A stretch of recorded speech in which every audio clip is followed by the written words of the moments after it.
Long ago, in the heart of the vast African wilderness, a kingdom thrived under the rule of Mfalme Jaha, the mighty lion. He was a king of great power and wisdom, and under his leadership, the land flourished. The rivers ran clear, the grasslands were rich with food, and the animals lived in harmony. But as the years passed, greed took root in the hearts of the kingdom's inhabitants. The strong hoarded resources, the swift took more than their share, and the wise kept their knowledge to themselves. Conflict arose among the animals, and where there was once peace, there was now division. Mfalme Jaha, seeing the destruction of his once great kingdom, knew that something had to be done. One day, he stood upon the great rock and let out a mighty roar that echoed across the land.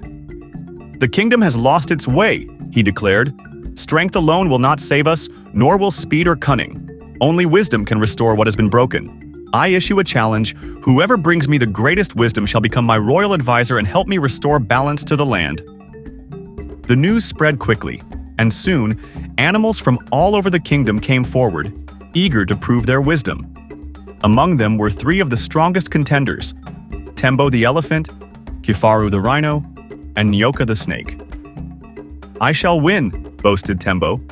"I have lived many years and remember everything that has come before.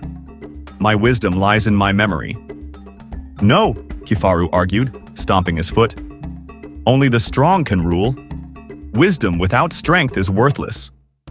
Nyoka, coiling himself, smirked. "You are both mistaken. True wisdom lies in cunning. A sharp mind is more powerful than brute force or memory." As the animals debated, a small voice interrupted them. "I too will take the challenge," said Chakaza the tortoise. The other animals burst into laughter.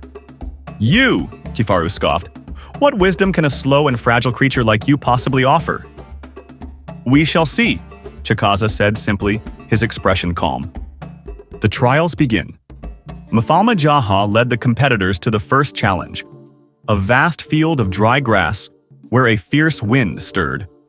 Suddenly, flames erupted, creating a sea of fire. "To pass this trial," Mfalme Jaha announced, "you must cross the field without being burned." Tembo stepped forward first. He marched through the flames, but his great feet stirred the fire, making it rage higher.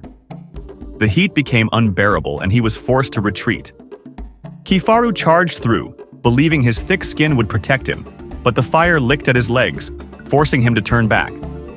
Nyoka slithered swiftly, but the heat became too much, and he recoiled. Then came Chakaza.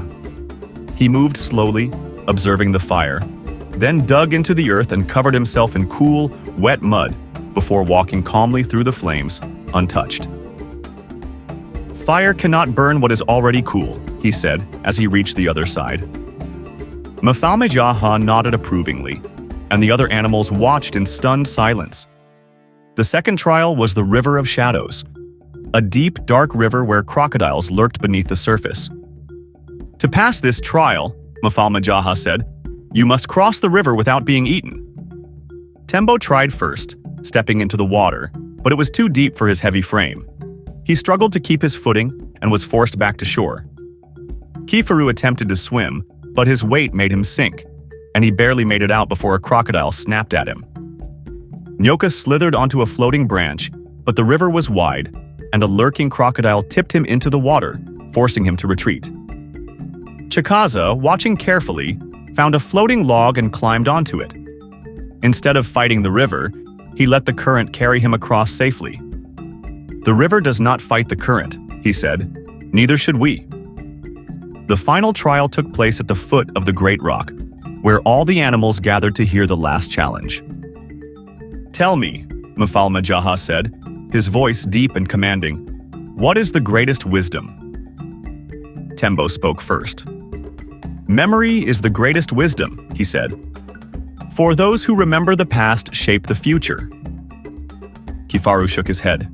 "Strength is the greatest wisdom," he declared. "Only the strong can protect what is theirs." Nyoka smirked. "No," he said smoothly. "Cunning is the greatest wisdom.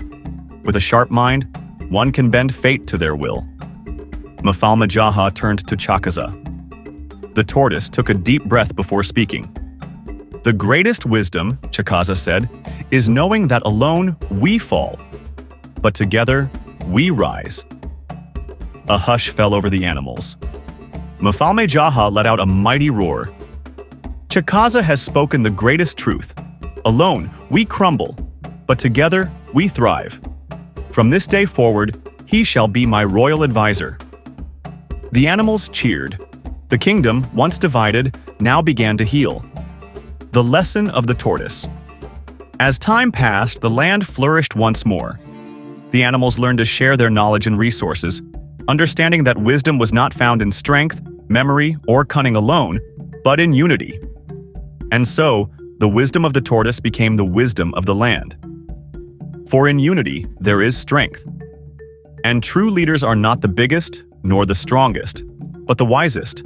As the sun set over the kingdom, casting golden light across the land, Chakaza sat beside Mfalme Jaha, watching over the animals he had helped to unite.